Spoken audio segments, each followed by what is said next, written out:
తెలిస్తే నీ పెద్దవాళ్ళు ఏమవుతారు అని చెప్పేసి నందిని అడుగుతూ ఉంటుంది. నందిని మాటల్లో కూడా నిజముంది కదా, రేపు మా విషయం తెలిసినా వాళ్ళు బాధపడతారు అని చెప్పేసి హర్ష అనుకుంటూ ఉంటాడు. విడాకుల గురించి సత్య ఆలోచిస్తూ ఉంటుంది. లాయర్కి ఫోన్ చేస్తుంది. ఏంటమ్మా, నువ్వు అనుకున్నట్టే విడాకులైతే వచ్చేయబోతున్నాయి. ఆ కుటుంబంలోంచి బయటికి రావడానికి నీకు ఒక గొప్ప అవకాశం దొరికింది. ఇక ఆ కుటుంబం గురించి అయితే నీకు పూర్తిగా తెలుసు కదా, తెలిసి ఎవరు ఆ కుటుంబంలో ఉండాలని అనుకోరు. స్వేచ్ఛగా నువ్వు సంతోషంగా ఇక ఎగిరిపోవచ్చు అని చెప్పేసి లాయరు అంటూ ఉంటాడు. లేదు, నేను అది కోరుకోవడం లేదు. నిజమే, ఈ ఇంట్లో వాళ్ళు బయట వాళ్లకు ఇక కసాయి వాళ్ళలా కనిపిస్తారు. మావయ్య ఎన్నోసార్లు నాకు అవకాశాన్ని ఇచ్చారు. నేను చేసిన పొరపాట్లను ఆయన క్షమించారు. ఆయన మాట కటువుగా ఉన్న ఆయనలో ప్రేమ తాగుంది. అత్తయ్య కూడా అంతే. అత్తయ్య కూడా అంత రాక్షసత్వాన్ని చూపించరు. అత్తయ్య మనసు కూడా మంచిదే. ఇక క్రిష్ గురించి చెప్పనే అవసరం లేదు. క్రిష్కి నేనంటే ప్రాణం.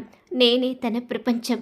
క్రిష్ నాకు విడాకులు ఇవ్వడానికి నా బలవంతం మీద ఒప్పుకున్నాడు తప్ప అంతకు మించి క్రిష్ మనస్ఫూర్తిగా విడాకులు ఇవ్వడానికి సిద్ధపడలేదు. ఇక నేను ఇప్పుడు ఏ నిర్ణయం తీసుకోవాలి?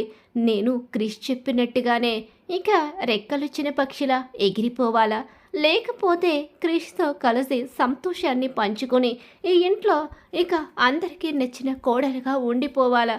ఇప్పుడు ఎటువైపు నా ప్రయాణం? ఏ నిర్ణయం తీసుకున్నా తప్పు నాదే అవుతుంది.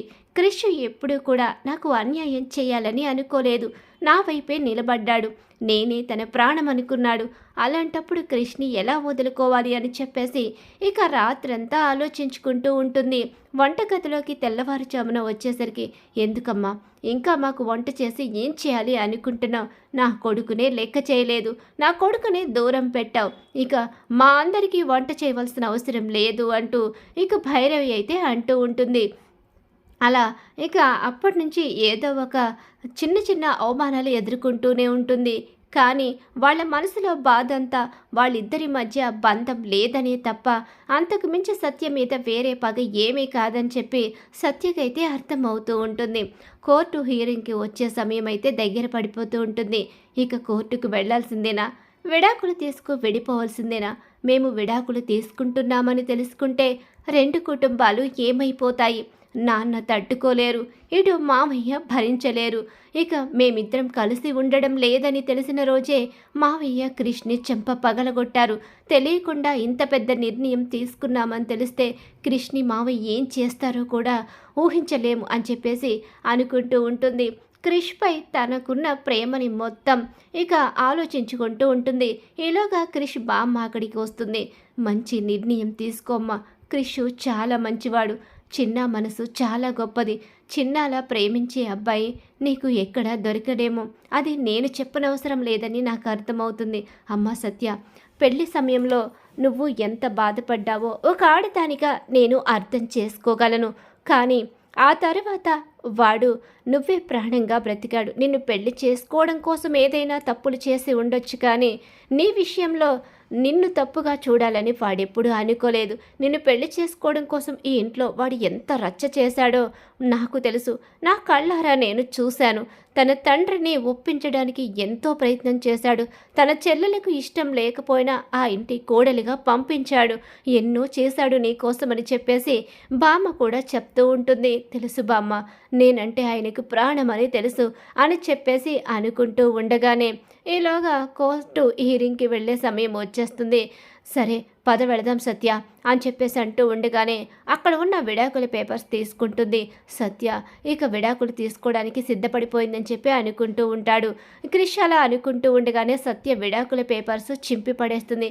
ఏంటి సత్య, కోర్టుకు వెళ్ళాల్సిన సమయం వస్తే విడాకుల పేపర్స్ చింపేశావేంటి అని చెప్పేసి అడుగుతూ ఉండగానే, వెళ్ళడం నాకు ఇష్టం లేదు, నేను కోర్టుకి రాను. అంటే ఏంటి, కోర్టుకు వెళ్తే తెలిసిపోతుందనా, లేకపోతే ఎందుకు రానంటున్నావు?